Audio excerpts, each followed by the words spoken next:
Hey guys, I know I alluded to my next review in my last video, but I'll get to that soon enough. Right now I want to talk about a man named Lou Scheimer, who was the co-founder of the production company Filmation. Now when most people think of Filmation, they immediately think of the 80s cartoons, but the company started making shows way back in 1963. The first project they ever worked on was a show called Rod Rocket, a show so obscure I could only find a short clip of it. They made a handful of live-action shows. I bet you didn't know Ghostbusters actually started out as a live-action show in the 70s. I didn't know that until a couple of years ago.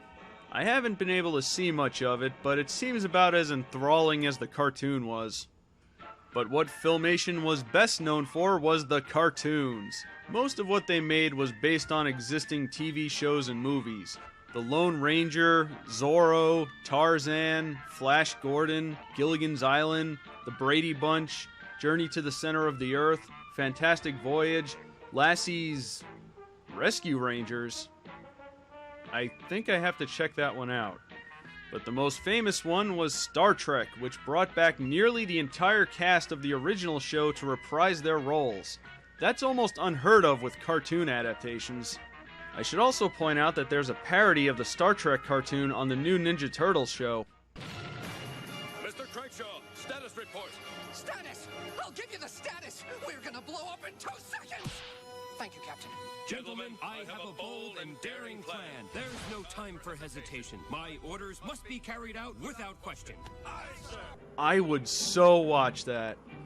They also did some comic book adaptations. Among those were some of the first cartoons that starred DC heroes, and they did many versions of Archie comics, such as the Archie Comedy Hour, that spun off Sabrina the Teenage Witch, that spun off the Groovy Ghoulies.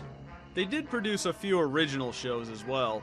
In 1972, Filmation teamed up with Bill Cosby to create Fat Albert and the Cosby Kids, one of their longest-running shows, which ended in 1984. In 1981, they produced a somewhat forgotten show called Black Star, which most people consider to be the prototype for He-Man and the Masters of the Universe. Speaking of which, Filmation produced some of their most recognizable shows in the 1980s, when cartoons were pretty much just 20-minute toy ads.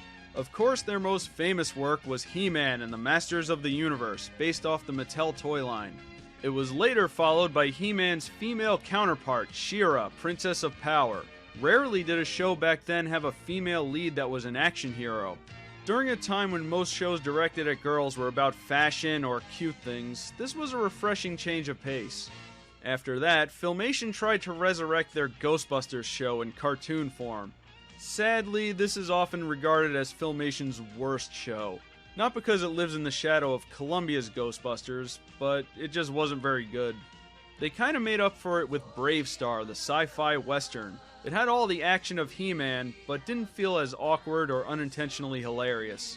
And it actually had a somewhat complex villain. I won't go into too much detail because I might want to do a full review of this one. Suffice to say, this might be Filmation's best show. Unfortunately, it would also be their last show.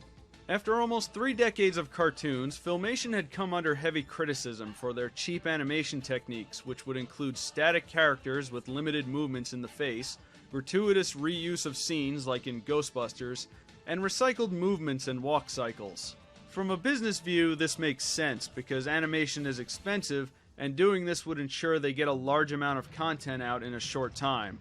It does mean sacrificing quality for quantity, but it was nothing new for animation. Hanna-Barbera did it for years, but they never seemed to get as much heat for it.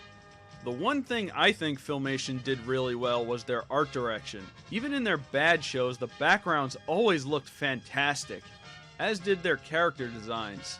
They had great musical scores too. Say what you will about He-Man, but that theme song is awesome.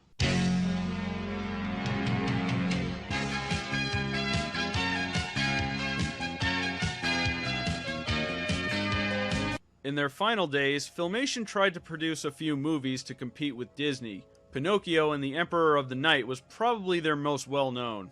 I've always joked that because their movies had a higher budget, they just ended up looking like regular cartoons. The very last thing they ever released was Happily Ever After, an alleged sequel to Snow White and the Seven Dwarfs. I haven't seen it, but I hear it's pretty bad. Not a good note to go out on. Filmation shut down in 1989, and over the years, their shows have been passed around to various companies. Currently, DreamWorks owns the rights to their entire library. As for Lou, he went on to do consultation work for Gang of Seven Animation, whose only well-known project was the 2006 reboot of Biker Mice from Mars. Lou brought us many years of entertainment, but not just as a producer, he was also a voice actor. On Ghostbusters, he was Tracy the Gorilla.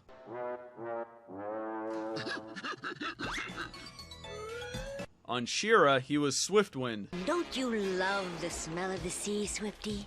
I prefer the smell of oats. Let me guess. You're hungry. However did you know? On Brave Star, he was Sandstorm. We'll handle him without Tex.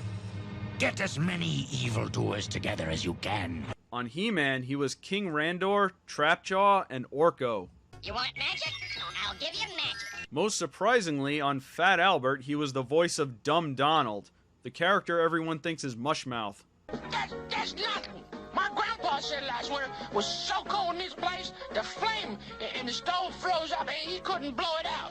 And for the record, this is Mushmouth. Even his daughter Erica did a few voices. She was Marcia Brady on The Brady Kids, and Lookie and Queen Angela on She-Ra. Thank you, my queen. I am honored to be... What is it? Oh, it's just that your voice... oh no, it's nothing. Now do join us, please. The very last thing Lou put his name on was the unreleased pilot movie Robin and the Dreamweavers. I already did a full review on it, so I won't get into this again. It's sad to think that this was the last thing he was involved in because it just doesn't seem like his style. I mentioned in my review that at the time he had to undergo major heart surgery, so I'd like to think his mind might have been on more important stuff. But that's just me speculating. I wasn't there, so I don't know. At least it was never officially released. And besides, it's better to remember the good times. On October 17th, 2013, Lou Scheimer passed away, leaving behind an extensive legacy of cartoon shows. They may not sit among the greats of animation, but they were still fun and memorable. And in the end, I think that's what really matters.